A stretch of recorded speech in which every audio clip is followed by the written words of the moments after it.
جاءته إحداهما تمشي على استحياء. وعن عبد الله بن مسعود رضي الله تعالى عنه قال قال رسول الله صلى الله عليه وسلم استحيوا من الله حق الحياء. قلنا إنا نستحيي والحمد لله. قال إنه ليس ذاك، إنما الحياء من الله حق الحياء أن تحفظ الرأس وما وعى والبطن وما حوى ولتغدر الموت والبلى. فمن أراد الآخرة ترك زينة الدنيا فمن فعل ذلك فقد استحيا من الله حق الحياء. وكما قال عليه الصلاة والسلام صدق الله العظيم وصدق رسوله النبي الكريم ونحن على ذلك لمن الشاهدين والشاكرين والحمد لله رب العالمين. اللهم صل على سيدنا محمد وعلى آل سيدنا محمد وبارك وسلم.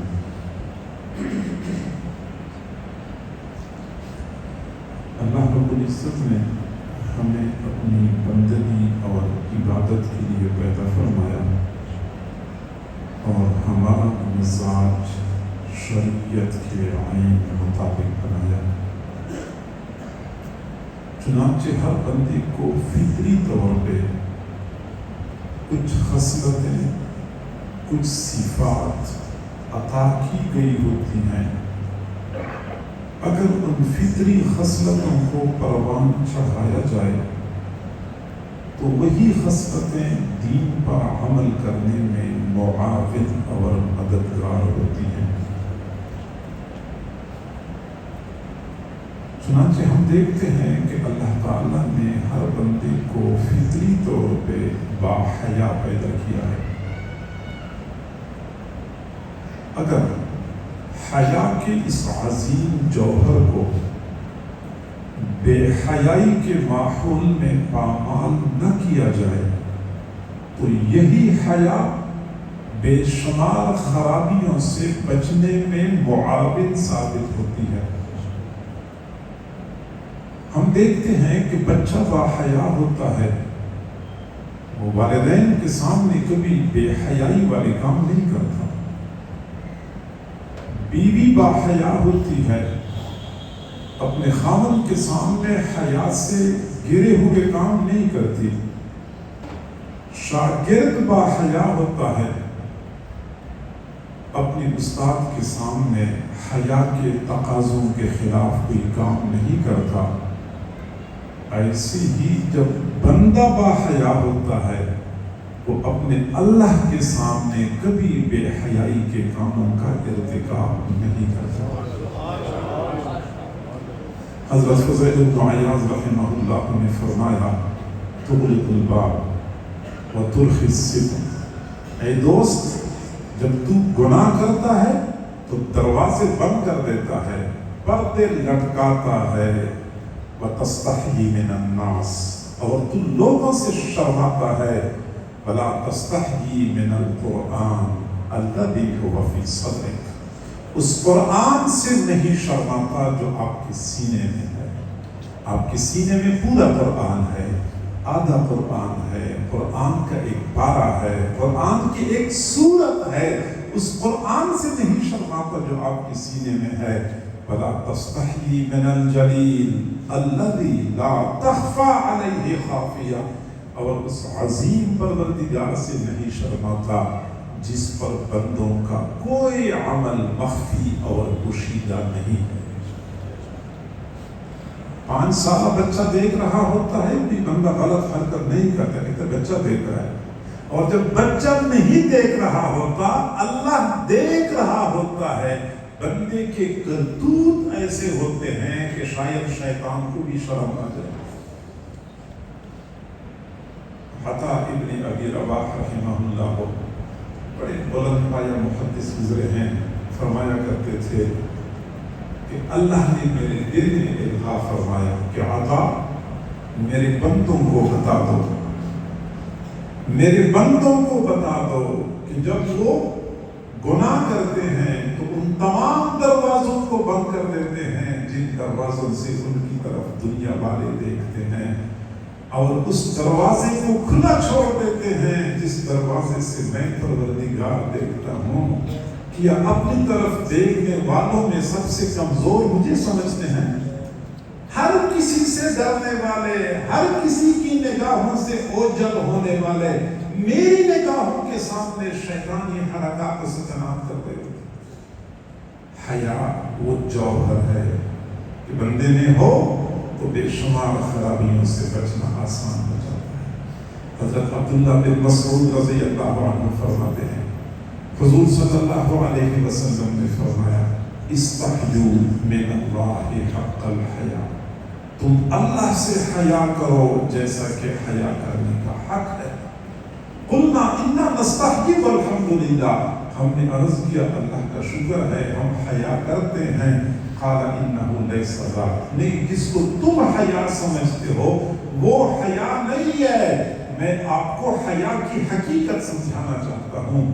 پھر حضور صلی اللہ علیہ وسلم نے فرمایا انما الحیاء من اللہ حق الحیاء ان تحفظ الرأس وما وعى، اللہ سے حیا کرنے کا حق یہ ہے کہ آپ اپنے سر کی حفاظت کریں، اور سر نے جن اعضاء کو جمع کیا ہے ان اعضاء کی حفاظت کریں، سر کی حفاظت کریں، اللہ کے سوا کسی اور کے سامنے نہ جھکیں۔ یہ ایک ہے اور ایک ہی کے لیے ہے، کسی اور کے سامنے جھکنے کے لیے نہیں ہے۔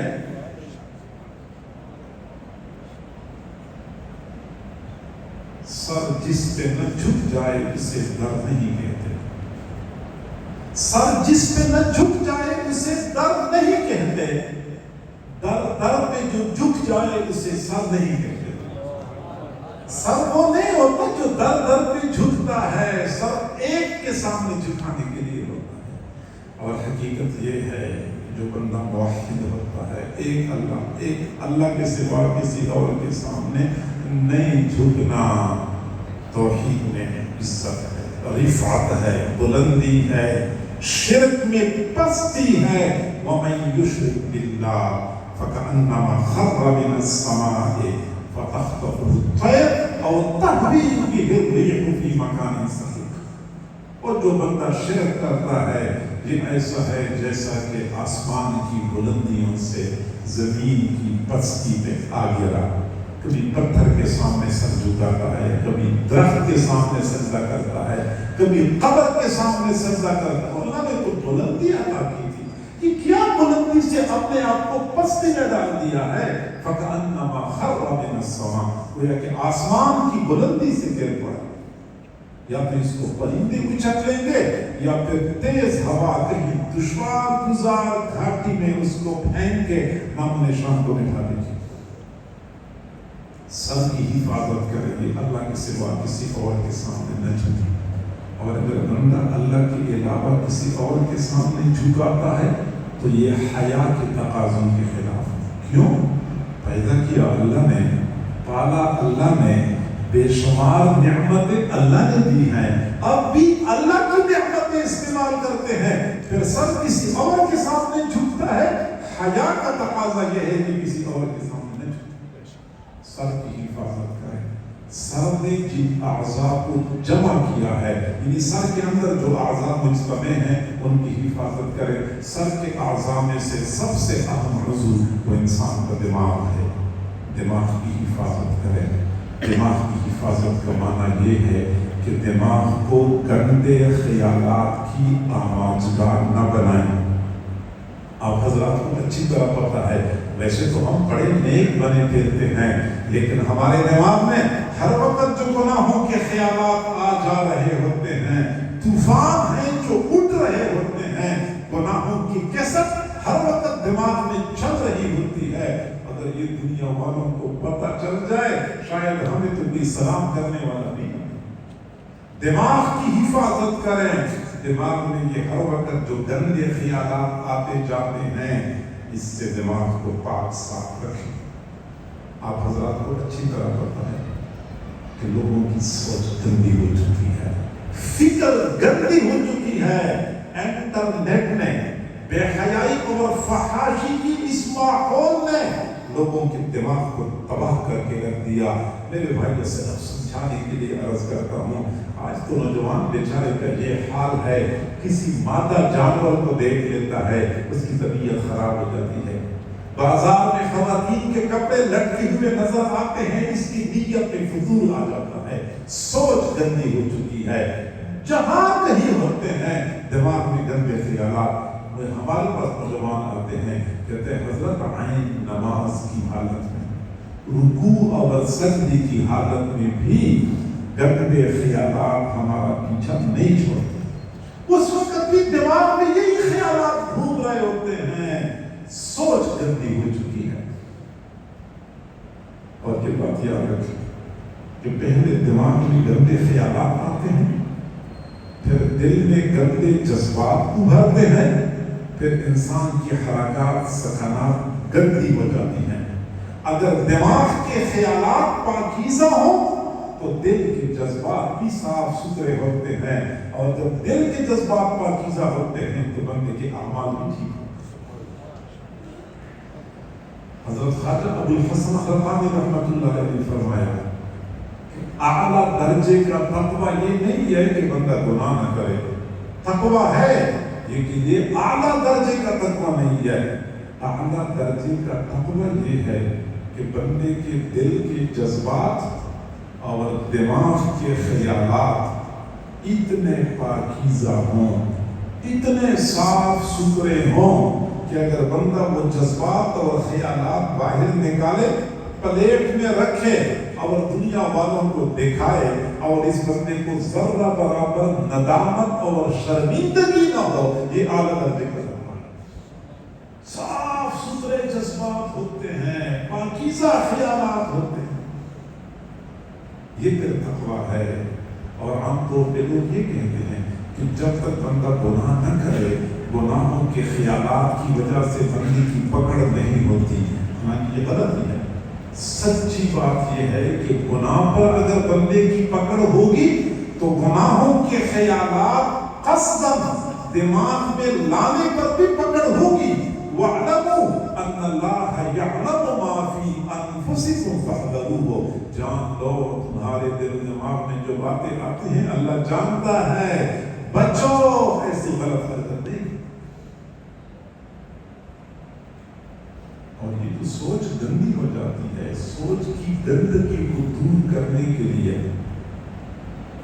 فکر کی گندگی ذکر سے دور ہوتی ہے، لیکن ذکر ہم کرتے نہیں ہیں۔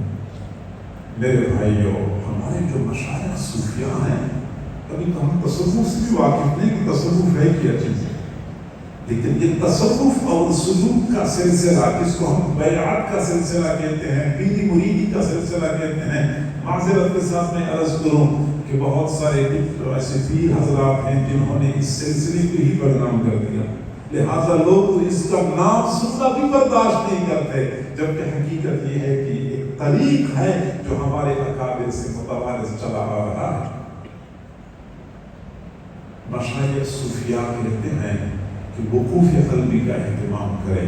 وقوف قلبی کا یہ معنی ہوتا ہے کہ چلتے پھرتے، اٹھتے بیٹھتے، کھاتے پیتے، ہر وقت دھیان اللہ کی طرف ہونا چاہیے۔ یہ کیفیت حاصل ہو جاتی ہے، گندی سوچیں، گندے خیالات بندے کا پیچھا چھوڑ دیتے ہیں۔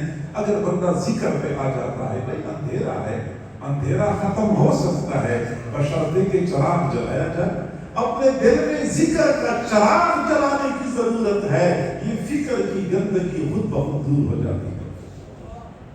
سر کی حفاظت کریں، سر نے جن اعضاء کو جمع کیا ہے ان اعضاء کی حفاظت کریں۔ سر اللہ کے سوا کسی اور کے سامنے نہ جھکے۔ پھر سر میں دماغ ایک عضو ہے، اس کی حفاظت کریں۔ آنکھیں ہیں، اس کی حفاظت کریں۔ آنکھیں اللہ نے دی ہیں، مفت میں دی ہیں، کوئی ہمیں شروع میں چارجز ادا نہیں کرنے پڑے، سالانہ ماہانہ پیکج نہیں لگانا پڑتا، موبائل استعمال کرتے ہیں پیکج لگانا پڑتا ہے، بجلی استعمال کرتے ہیں بل ادا کرنا پڑتا ہے، لیکن اس کا نہ کوئی ماہانہ سالانہ بل ہے، نہ کوئی پیکج لگانا پڑتا ہے، مفت میں یہ نعمت ہم 12 گھنٹے 18 گھنٹے مسلسل استعمال کرتے ہیں، نہ کوئی چارجنگ کرنی پڑتی ہے، نہ کوئی سیل تبدیل کرنے پڑتے ہیں، نہ کوئی وائرنگ کرنی پڑتی ہے۔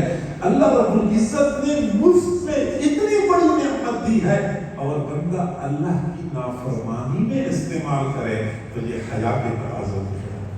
حیا کا تقاضا یہ ہے کہ اللہ کی دی ہوئی نعمت کو اللہ کی نافرمانی میں استعمال نہ کرے، سر کی حفاظت کرے، اور سر نے جن اعضاء کو جمع کیا ہے ان اعضاء کی حفاظت کرے، نگاہوں کی حفاظت کرے، یہ حیا کا تقاضا ہے۔ نگاہوں کی حفاظت کیسے کرے؟ 2 چیزوں سے نگاہیں ہٹانے کا حکم دیا گیا ہے قرآن مجید میں۔ 2 چیزوں سے نگاہیں ہٹانے کا حکم دیا گیا ہے۔ ایک، لوگوں کے مال کی طرف نہ دیکھیں، دوسرا لوگوں کے جمال کی طرف نہ دیکھیں، مال کی طرف نہ دیکھیں۔ وَلَا تَمُدَّنَّ عَيْنَيْكَ إِلَىٰ مَا مَتَّعْنَا بِهِ أَزْوَاجًا مِّنْهُمْ زَهْرَةَ الْحَيَاةِ الدُّنْيَا، کہ جو میں نے لوگوں کو مال پیسہ دیا ہے تو آپ ان کی طرف آنکھیں کھول کھول کے نہ دیکھیں، یہ چند روزہ زندگی کی وہ خوبصورتی ہے اور یہ سب کچھ ختم ہو جائے گا، تو لوگوں کے مال کی طرف آنکھیں کھول کھول کے نہ دیکھیں۔ دوسرا، لوگوں کے جمال کی طرف نہ دیکھیں۔ قُلْ لِلْمُؤْمِنِينَ يَغُضُّوا مِنْ أَبْصَارِهِمْ، مومنین سے کہہ دو کہ اپنے نگاہوں کو نیچے رکھیں۔ اور انہی 2 چیزوں نے دنیا میں فساد برپا کر رکھا ہے، یا تو مال نے فساد برپا کر رکھا ہے یا جمال نے فساد برپا کر رکھا ہے۔ خواتین بیچاریاں مال دیکھتی ہیں تو آنکھیں کھلی کی کھلی رہ جاتی ہیں، خوبصورت مکان دیکھا، کسی کے گھر میں گئی خوبصورت فرنیچر دیکھا، کسی کا اچھا زیور دیکھا، کسی کا اچھا سوٹ دیکھا، بس یہ ان بیچاریوں کی فکری کمزوری ہے، کسی کا مال پیسہ دیکھا تو بس دیکھتی ہی رہ جاتی ہیں۔ اور مردوں کی کمزوری جمال کو دیکھنے کی ہے، کبھی اس کا پیچھا کرتے ہیں، کبھی اس کا پیچھا کرتے ہیں، اور میرے بھائیوں دنیا میں ہر ٹھپا دوسرے ٹھپے سے مختلف ہے۔ آج اس ٹھپے کے پیچھے بھرتے بیٹھتے ہیں، کل اس ٹھپے کے پیچھے بھاگ رہے ہوتے ہیں، کبھی اس ٹھپے کے پیچھے آگے بھر رہے ہوتے ہیں۔ مردوں کی کمزوری، تو مردوں کا دماغ جمال نے خراب کر رکھا ہے، عورتوں کا دماغ مال نے خراب کر رکھا ہے۔ قرآن کہتا ہے نہ لوگوں کی مال کی طرف دیکھو نہ لوگوں کے جمال کی طرف دیکھو۔ اے اللہ پھر ہم کس کی طرف دیکھیں؟ اللہ نے فرمایا وَاصْبِرْ نَفْسَكَ مَعَ الَّذِينَ يَدْعُونَ رَبَّهُمْ بِالْغَدَاةِ وَالْعَشِيِّ يُرِيدُونَ وَجْهَهُ وَلَا تَعْدُ عَيْنَاكَ عَنْهُمْ۔ حضرات علماء کرام موجود ہیں، اللہ فرماتے ہیں جو لوگ اللہ کو پکارتے ہیں صبح و شام اللہ کے خوف اور اللہ کی امید کے ساتھ، اللہ کو پکارنے والے، اللہ سے تعلق جوڑنے والے، آپ اپنے آپ کو ان کے ساتھ نتھی کر لیں، اپنے آپ کو اللہ والوں کے ساتھ جوڑیں۔ اور آگے فرمایا وَلَا تَعْدُ عَيْنَاكَ عَنْهُمْ، آپ کی آنکھیں ان سے ہٹے نہ، یعنی اللہ والوں کی طرف دیکھتے رہیں، اللہ والوں کی دیدار سے آپ کی آنکھیں نہ ہٹیں۔ تو دنیا کے مال کی طرف نہ دیکھیں، دنیا کے جمال کی طرف نہ دیکھیں، کہاں دیکھیں؟ اللہ والوں کے چہروں کی طرف دیکھیں، کیونکہ یہ اللہ والوں کے چہروں کی طرف دیکھنا بھی ایمان کی حفاظت کا ذریعہ ہے۔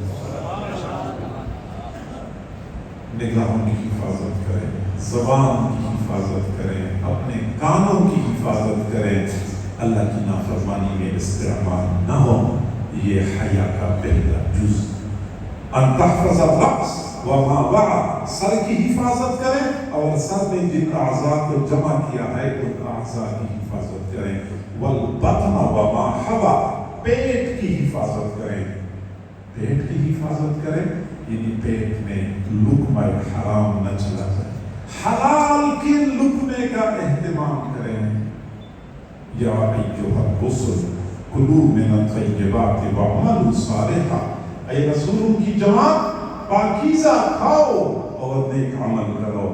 پاکیزہ کھانے کا حکم پہلے دیا ہے, نیک عمل کا حکم بعد میں دیا ہے. سمجھانا مقصود ہے کہ پاکیزہ کھانے کا اہتمام ہوگا تو نیک عمل کی توفیق ملے گی. یہ بات یاد رکھیں, ہم میں سے بہت سارے لوگ ایسے ہیں جو چاہتے ہیں کہ میں 5 وقت کا جماعت نماز ادا کرنے والا بن جاؤں, میں تہجد گزار بن جاؤں, میں باقاعدگی سے تلاوت کرنے والا بن جاؤں. تاہم تمام تر کوششوں کے باوجود وہ لوگ نیک بننے میں کامیاب نہیں ہوتے, اور اس کی بنیادی وجہ یہ ہوتی ہے کہ پیٹ میں حرام کا لقمہ جاتا ہے. حرام کے لقمے سے ملنے والی طاقت کبھی اللہ کی عبادت پہ صرف ہو ہی نہیں سکتی. حرام کے لقمے سے ملنے والی طاقت تہجد کی نماز پہ صرف نہیں ہو سکتی. حرام کے لقمے سے ملنے والی طاقت بیت اللہ کے طواف پہ صرف نہیں ہو سکتی. حرام کے لقمے سے ملنے والی طاقت بندے کو حرام کاموں کے پیچھے دوڑائے رکھتی ہے. آپ لوگ نہیں دیکھتے ہماری اسی معاشرے میں کتنے ایسے لوگ ہوتے ہیں جو شادی شدہ ہوتے ہیں, اپنے گھر میں اپنی بیوی موجود ہے, شکل کی اچھی, عقل کی اچھی, فرمان بردار اور تابعدار. اس بندی کی اپنی ضرورت اپنے گھر میں حلال طریقے سے پوری ہو رہی ہوتی ہے, لیکن پھر بھی اس کو چین نہیں آتا. کبھی اس کا پیچھا کر رہا ہوتا ہے, کبھی اس کے پیچھے بھاگ رہا ہوتا ہے, کبھی اس سے رابطے کر رہا ہوتا ہے. خدا کے بندے, جائز طریقے سے آپ کی ضرورت اپنے گھر میں پوری ہو رہی ہے, تو ضرورت کیا ہے کہ آپ دائیں بائیں کی طرف دوڑ رہے ہیں. تو اصل بات یہ ہوتی ہے کہ پیٹ میں حرام کا لقمہ جاتا ہے. حرام کا لقمہ بندے کو حرام کی پیچھے دوڑائے رکھتا ہے. لقمہ حلال کا اہتمام کریں, گناہوں سے بچنا آسان ہو جائے گا, نیک اعمال کرنے مشکل نہیں. اور میں آپ کو بتاؤں کہ پچھلے زمانے میں کیسے لوگ اہتمام کرتے تھے لقمہ حرام سے بچنے میں. امام احمد بن حنبل رحمۃ اللہ علیہ کے صاحبزادے ہیں عبداللہ بن احمد رحمہ اللہ تعالی. وہ فرماتے ہیں کہ میں اپنے والد کے پاس بیٹھا ہوا تھا تو ایک خاتون آئی, پردے میں مستور تھی, چھپی ہوئی تھی, اور میرے والد سے کہنے لگی امام احمد بن حنبل میں نے ایک مسئلہ پوچھنا ہے اور مجھے ٹھیک ٹھیک جواب دینا ہے. اگر آپ نے جواب دینے میں میری رعایت کر لی تو میں قیامت کے دن آپ کا گریبان پکڑوں گی. میری رعایت نہیں کرنی, ہم تو جاتے ہیں نا مفتی صاحب سے کہ مفتی صاحب یہ راستہ نکال دیں, کوئی طریقہ بتا دیں کہ ہم اس مشکل سے نکل آئیں.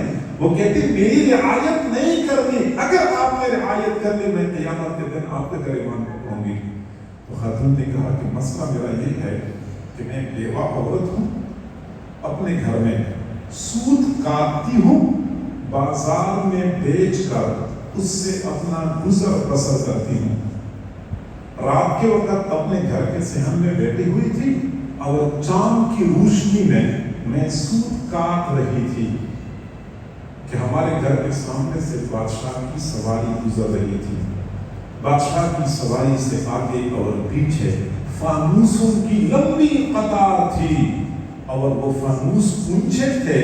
فانوسوں کی روشنی میرے گھر کے صحن میں پڑ رہی تھی. میں انہی فانوسوں کی روشنی میں سود کاٹتی رہی.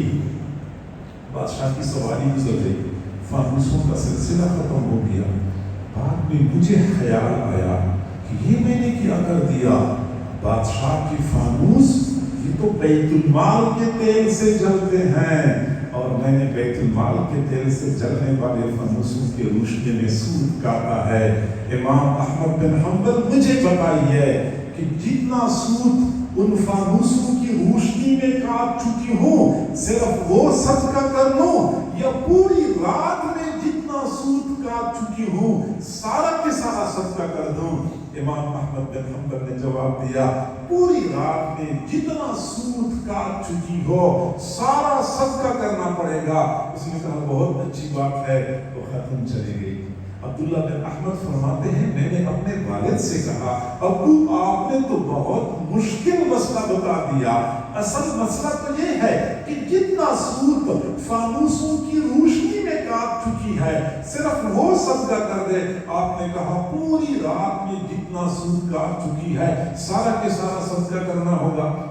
تو امام احمد بن حنبل رحمۃ اللہ علیہ نے نیچے کی طرف دیکھا، کافی دیر تک نیچے دیکھتے رہے، پھر سر اوپر اٹھایا، میں نے دیکھا میرے والد کی آنکھوں سے موٹے موٹے آنسو گر رہے تھے اور فرما رہے تھے بیٹا آپ نے دیکھا نہیں اس خاتون کا سوال کس قدر تقوی سے بھرپور تھا، اس کا جواب بھی ایسا ہی تقوی سے بھرپور ہونا چاہیے تھا۔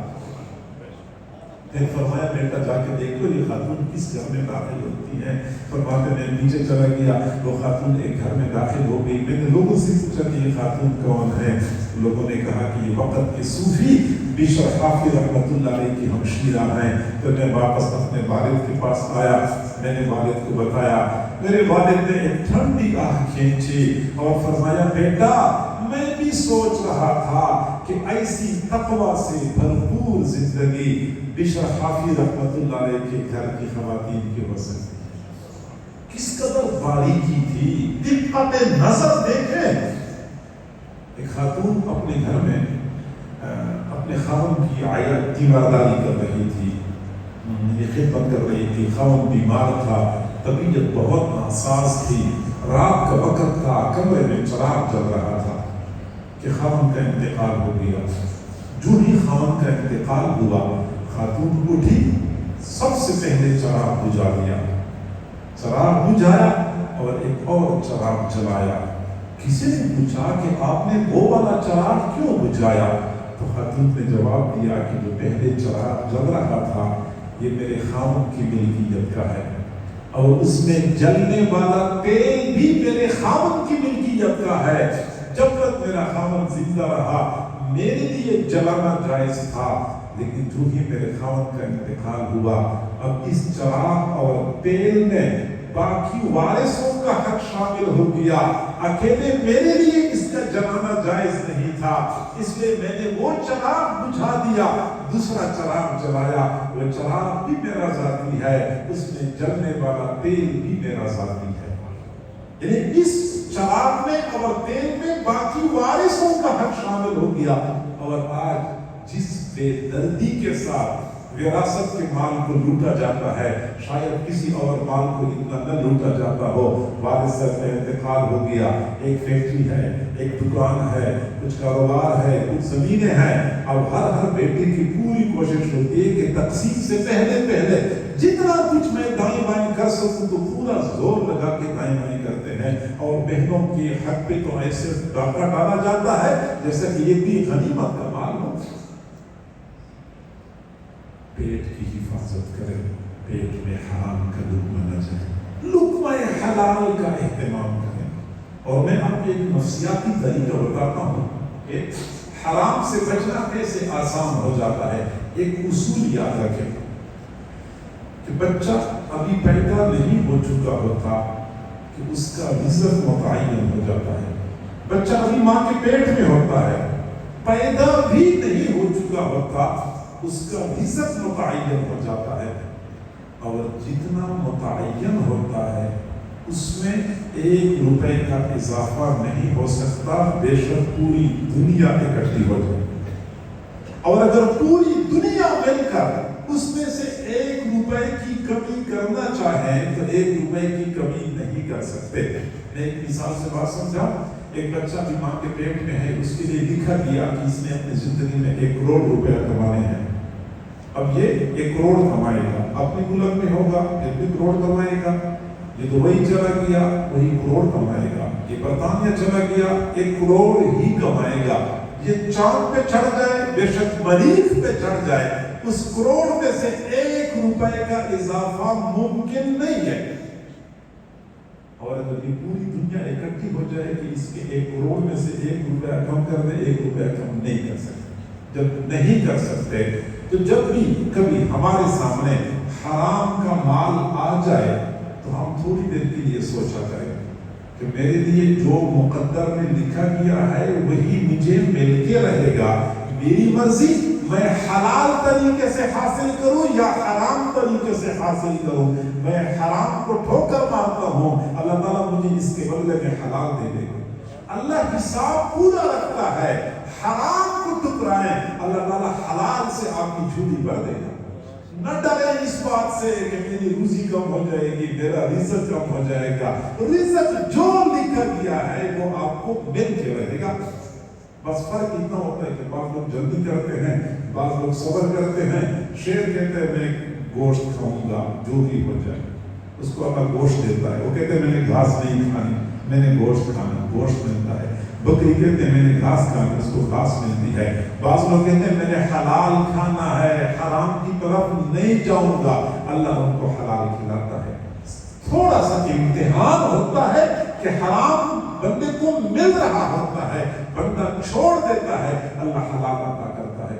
ایک آدمی کہیں اپنی بکری لے کے جا رہا تھا تو نماز کا وقت ہو گیا، تو اس نے سوچا کہ میں یہ سامنے والی مسجد میں نماز پڑھ لیتا ہوں، لیکن نماز کے لیے جاؤں گا تو بکری کا کیا کروں گا؟ مسجد کے دروازے پہ پہنچا تو وہاں ایک بھکاری بیٹھا ہوا تھا۔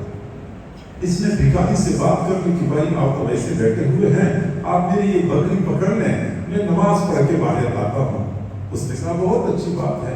اب اس نے بھکاری کو بکری پکڑائی، سیدھا آیا مسجد میں نماز پڑھنے کے لیے۔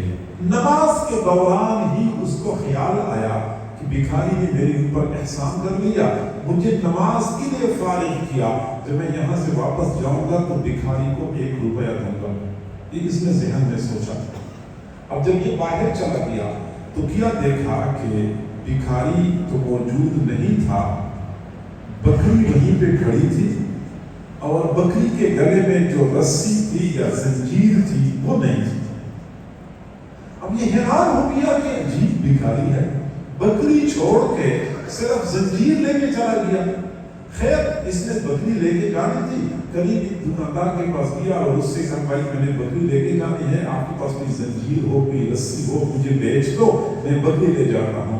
دکاندار نے کہا کہ میں رسیوں کا کام تو نہیں کرتا، البتہ تھوڑی دیر پہلے ایک بندہ ایک رسی میرے پاس لے کے آیا تھا کہ مجھ سے خرید لو، میں نے 1 روپے کی وہ رسی خریدی ہے، اگر آپ چاہتے ہیں تو وہی 1 روپیہ مجھے دے دیں اور آپ رسی لے جائیں۔ جب دکاندار نے رسی پکڑائی یہ وہی رسی تھی جو اس کی بکری کے گلے میں پہلے سے چلی گئی تھی۔ تب اس کو احساس ہو گیا کہ بھکاری نے جلدی کر لی، وہ رسی بیچ دی اور 1 روپیہ حاصل کر لیا۔ اگر یہ تھوڑا صبر کر لیتا اس کو وہی 1 روپیہ حلال طریقے سے مل جاتا۔ ملتا ہے، اللہ کسی کا قرض اپنے اوپر نہیں چھوڑتا۔ آپ اللہ کی رضا کے لیے حرام کو ٹکرائیں گے تو اللہ آپ کو حلال نہیں دے گا، اللہ آپ کو بھوکا رکھے گا، یہ نہیں ہو سکتا۔ حرام کو ٹھوکر مارے، حلال اللہ تعالیٰ کو عطا فرمائے۔ لہذا حضور صلی اللہ علیہ وسلم نے فرمایا والبطن پیٹ کی حفاظت کرو، وما حوا پیٹ کے ارد گرد کے اعضاء کی حفاظت کرو کہ یہ اعضاء اللہ تعالیٰ کی نافرمانی میں استعمال نہ ہو۔ پیٹ کے ارد گرد کے اعضاء انسان کے اپنے ہاتھ پاؤں ہیں، یہ اللہ کی نافرمانی میں استعمال ہو تو حیا کے تقاضوں کے خلاف ہے۔ انسان کی شرمگاہ ہے، شرمگاہ اللہ کی نافرمانی میں استعمال ہو تو حیا کے تقاضوں کے خلاف ہے۔ فرمایا سر کی حفاظت کریں اور سر میں جو اعضاء جمع ہیں ان کی حفاظت کریں، پیٹ کی حفاظت کریں، پیٹ کے ارد گرد کے اعضاء کی حفاظت کریں۔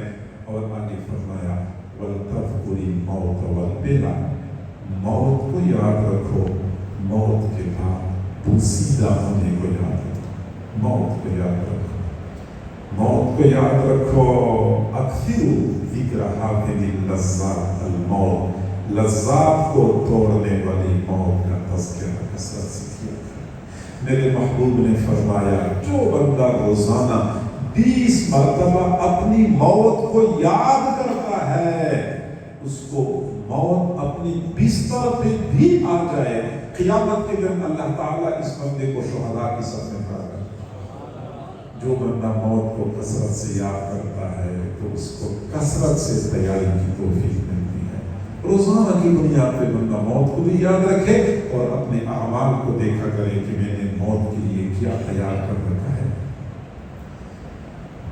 فرش مخمل پہ وہ سونے والوں، قبر میں جا کے سونا پڑے گا۔ فرش مخمل پہ وہ سونے والوں، قبر میں جا کے سونا پڑے گا۔ اپنے اعمال کا جائزہ لو ورنہ محشر میں رونا پڑے گا۔ چار یاروں کے کندھوں پہ چڑھ کر، چار یاروں کے کندھوں پہ چڑھ کر گھر سے نکلے گی بارات تیری، پہن کر ایک جوڑا کفن کا بس جنازے پہ سونا پڑے گا۔ فرش محفل پہ وہ سونے والوں، قبر میں جا کے سونا پڑے گا۔ اپنے اعمال کا جائزہ لو ورنہ محشر میں رونا پڑے گا۔ تیری دلہن جو آئی سہاگن، تیری دلہن جو آئی سہاگن، اس کے ہاتھوں سے اتریں گے کنگن، لاش بے جان پر تیری ان کو اپنا دامن بھگونا پڑے گا۔ فرش محفل پہ وہ سونے والوں، قبر میں جا کے سونا پڑے گا۔ اپنے اعمال کا جائزہ لو ورنہ محشر میں رونا پڑے گا۔ محفل پہ سونے والے مٹی میں سو رہے ہیں، محفل پہ سونے والے مٹی میں سو رہے ہیں، یہ جانے والے ہم کو آواز دے رہے ہیں۔ میں دوستوں سے کہا کرتا ہوں، ہم تو قبرستان جاتے ہیں اس وقت تو کسی کا جنازہ پڑھنا ہوتا ہے، کبھی کبھار جنازے کے بغیر ویسے قبرستان جایا کریں، اکیلے جایا کریں، قبرستان کی بیچ میں بیٹھ کے دائیں بائیں آگے پیچھے دیکھا کریں۔ تھوڑی دیر کے لیے آپ تصور کریں کہ یہ میرے آگے پیچھے دائیں بائیں ہزاروں کی تعداد میں لوگ منوں مٹی تلے دبے ہوئے ہیں۔ یہ بھی کسی زمانے میں میری طرح زمین پہ اکڑ اکڑ کے چلا کرتے تھے۔ میرا مکان ہے، میری گاڑی ہے، میری کوٹھی ہے، میری دکان ہے، میرا میرا کرتے کرتے سب کچھ چھوڑ چھاڑ کے دنیا سے تھوڑی دیر کے لیے قبرستان جایا کریں، تنہائی میں بیٹھ جایا کریں، یقین کریں دل کی کیفیت میں تبدیلی آ جائے۔ قد كنت نهيتكم عن زيارة القبور ألا فزوروها فإنها تذكركم الموت۔ حضور نے فرمایا قبروں کی زیارت کیا کرو، قبرستان کی زیارت کیا کرو، یہ تمہیں موت کی یاد دلائے گی۔ فرمایا جو بندہ وَلْتَذْكُرِ الْمَوْتَ وَالْبِلَى، موت کو یاد رکھو، موت کے بعد پوسیدہ ہونے کو یاد رکھو۔ حضور نے آخری بات جو فرمائی، آخری بات اس میں ختم کرتا ہوں، فرمایا فَمَنْ أَرَادَ الْآخِرَةَ تَرَكَ زِينَةَ الدُّنْيَا، جو بندہ آخرت کی کامیابی چاہتا ہے وہ دنیا کی زیب و زینت کو ترک کر دیتا ہے۔ جس کی نظر آخرت پہ لگ جاتی ہے، دنیا کبھی بھی اس کو اپنی طرف متوجہ نہیں کر سکتی، وہ دنیا کے دھوکے میں کبھی نہیں آتے۔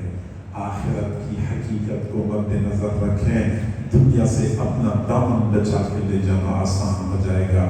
میرے بھائیوں، حضور صلی اللہ علیہ وسلم کے شروع کے زمانے میں تنگی تھی، تنگدستی تھی، بعد میں فراخی شروع ہو گئی۔ حضور صلی اللہ علیہ وسلم کی اپنی ملکیت میں بنو نذیر قبیلے، سارے قبیلے کے باغات آپ کی ملکیت میں آ چکے تھے۔ بعد میں خیبر کے باغات ملکیت میں آئے، فتح کے باغات ملکیت میں آئے، لیکن میرے محبوب صلی اللہ علیہ وسلم نے اپنی زندگی کے انداز و ادوار کو نہیں بدلا کہ میرے پاس مال پیسے کی فراوانی ہے۔ حضرت عبداللہ بن مسعود رضی اللہ تعالیٰ عنہ فرماتے ہیں، میں حضور صلی اللہ علیہ وسلم کی خدمت میں حاضر ہوا، گرمیوں کا موسم تھا، دوپہر کا وقت تھا، میرے محبوب چٹائی پر لیٹ کے آرام فرما رہے تھے، آپ نے قمیض اتاری ہوئی تھی، میں نے دیکھا کہ آپ کے نرم و نازک جسم پر چٹائی کے نشانات پڑے ہوئے تھے، مجھ سے برداشت نہیں ہوا، میں نے عرض کیا اللہ کے نبی آپ ہمیں اجازت دے دیں، ہم آپ کے لیے کوئی بچھونا بنا دیتے ہیں، کوئی پلائی بنا دیتے ہیں، کم از کم آپ کے نرم و نازک بدن پر چٹائی کے نشانات تو نہ پڑیں۔ جب میں نے یہ عرض کیا، میرے محبوب صلی اللہ علیہ وسلم نے میری طرف دیکھا، پھر فرمایا ما لی ولی دنیا، عبداللہ میرا دنیا سے کیا لینا دینا ہے، آپ مجھے دنیا کی طرف کیوں متوجہ کرتے ہیں؟ ما انا الا کراکب استظل تحت شجرۃ ثم راح، میری مثال اس مسافر کی ہے، راستے پہ چل رہا ہوتا ہے، راستے کے قریب ایک درخت ہوتا ہے، درخت کے نیچے تھوڑی دیر کے لیے سستانے کے لیے بیٹھ جاتا ہے، پھر اپنی منزل کی طرف روانہ ہو جاتا ہے۔ جیسے یہ مسافر اس درخت کے ساتھ دل نہیں لگاتا، ایسی ہی میں اس دنیا کے ساتھ دل نہیں لگاتا۔ حضور صلی اللہ علیہ وسلم دنیا سے اعراض کرنے والے، پھر آپ کی جو براہ راست تربیت یافتہ تھے حضرات صحابہ کرام تھے، حضور صلی اللہ علیہ وسلم کی تربیت جھلکتی ہوئی نظر آتی تھی۔ حضرات صحابہ کرام کا بھی یہی حال تھا۔ جب قیصر اور کسریٰ کی سلطنتیں مسلمانوں کے زیر قدم آئیں اور ان کے خزانے مسلمانوں کے بیت المال میں پہنچے، پھر بھی حضرات صحابہ کرام کی زندگیوں میں ایک بال کے برابر کوئی تبدیلی نہیں آئی۔ حضرت عمر رضی اللہ تعالیٰ عنہ کے دور خلافت میں بیت المال میں سونے اور چاندی کے ڈھیر لگے ہوتے تھے۔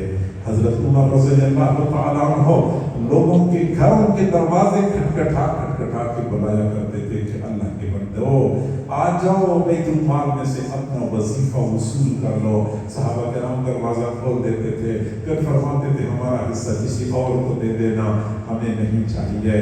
حضرت عمر رضی اللہ تعالیٰ عنہ نے حضرت حکیم بن حزام رضی اللہ عنہ کو کئی مرتبہ بلایا کہ حکیم مجھ سے اپنا حصہ لے لو، پھر آپ جو چاہیں کر لیں، تاکہ آپ کا حق کم از کم میری ذمہ نہ ہو۔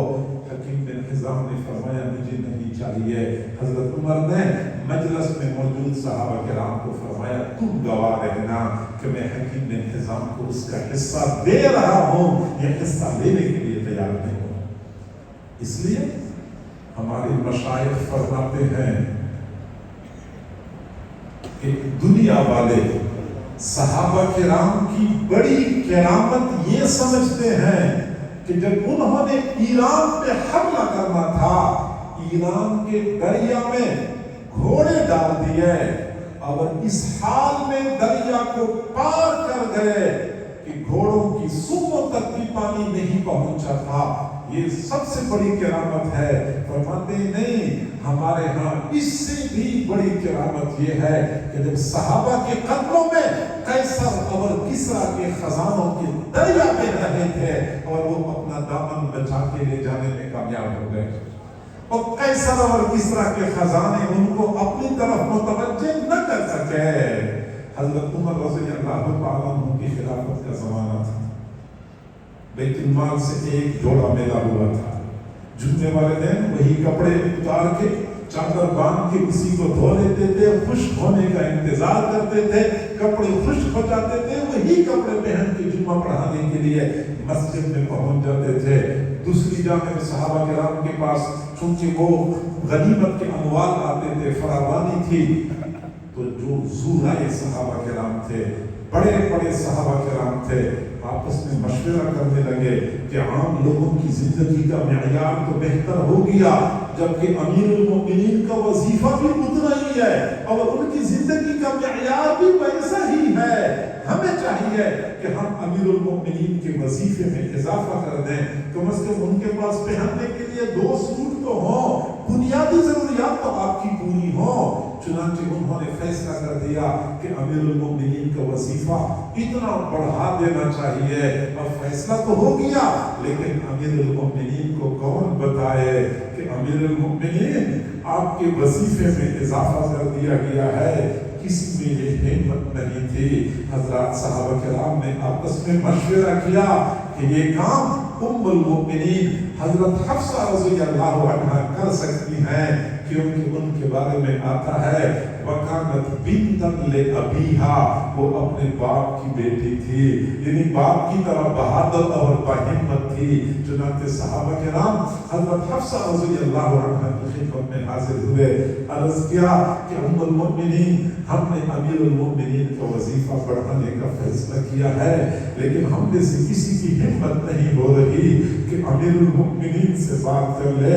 اگر آپ امیر المؤمنین سے یہ بات کر دیں تو اس طرح ہمارے لیے کام آسان ہو جائے گا۔ انہوں نے کہا میں بات کروں گی۔ پھر اگلی بات ان صحابہ نے یہ بھی کہہ دی کہ ام المؤمنین، اگر حضرت عمر نے آپ سے ہمارے نام پوچھ لیے تو ہمارے نام نہیں بتانے، ایسا نہ ہو کہ وہ ہم پہ غضبناک ہو جائیں۔ حضرت حفصہ رضی اللہ تعالی عنہ حضرت عمر رضی اللہ عنہ کے گھر میں پہنچ گئی، عرض کیا ابا جان، مال پیسے کی فراوانی ہے، لوگوں کی زندگی کا معیار بہتر ہو گیا اور آپ کا معیار وہی پرانا چل رہا ہے، وظیفہ اتنا ہی تھوڑا اور محدود ہے۔ بڑے بڑے صحابہ کرام نے آپ کے وظیفے میں اضافے کا فیصلہ کیا ہے کہ آپ کا وظیفہ آج سے اتنا نہیں ہوگا بلکہ اتنا ہوگا۔ حضرت عمر رضی اللہ تعالیٰ عنہ نے فرمایا حفصہ مجھے بتاؤ تو صحیح، وہ کون لوگ ہیں جو میرے بارے میں اس طرح فیصلے کرتے ہیں؟ حضرت حفصہ نے عرض کیا امیر المؤمنین، مجھے ان لوگوں نے منع کیا ہے کہ ہمارے نام نہیں بتانے۔ حضرت عمر کا اصرار تھا حفصہ مجھے ان کے نام بتا دو۔ حضرت حفصہ نام بتانے سے انکار کر رہی تھی۔ حضرت عمر نے فرمایا حفصہ اگر آپ مجھے ان کے نام بتا دیتی میں ان کو ایسی سزا دے دیتا کہ ان کے چہرے مسخ ہو جاتے۔ کیا یہ لوگ مجھے دنیا کی طرف متوجہ کرنا چاہتے ہیں؟ یہ وہ دنیا کے سمجھدار لوگ تھے، سمجھتے تھے کہ یہ مال پیسے کی حقیقت کیا ہے۔ میرے محبوب نے فرمایا حیا کیا چیز ہے، سر کی حفاظت کریں، سر میں جو اعضاء ہیں ان اعضاء کی حفاظت کریں، پیٹ کی حفاظت کریں، پیٹ کے ارد گرد کے اعضاء کی حفاظت کریں۔ موت اور موت کے بعد مصیبہ ہونے کو یاد رکھیں۔ جو بندہ آخرت کی کامیابی چاہتا ہے دنیا اس کو اپنی طرف متوجہ نہیں کر سکتی۔ پھر فرمایا جس نے یہ 4 کام کر لیے اس نے حیا کا حق ادا کیا۔ اللہ تعالی ہم سب کو حیا سے بھرپور زندگی نصیب فرمائے۔ وآخر دعوانا ان الحمد للہ رب العالمین۔